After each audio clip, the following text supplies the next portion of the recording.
এই জুমার দিনের মর্যাদাটা আল্লাহ তাআলা সর্বপ্রথম ইহুদিদের দিতে চেয়েছিলেন। কাদেরকে? ওরা এটা নেয় নাই। ওরা নিজেদের জন্য শনিবারকে ওদের অ্যাসেম্বলি ডে বানিয়েছে।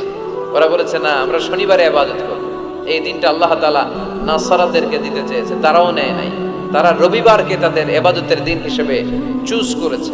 অবশেষে আল্লাহ তাআলা আমাদেরকে এই দিনটা দিতে চাইলেন, আমরা কোনো কথা ছাড়াই গ্রহণ করলাম আর ধন্য হয়ে গেলাম। জুমার দিনটা আমাদের দিন, গাদান মানে তারপরের দিন শনিবার হচ্ছে ইহুদিদের জন্য, আর রবিবার হচ্ছে খ্রিস্টানদের জন্য। আর আমাদেরকে জুমার দিন দিয়ে খুশি হয়ে গেলেন কে?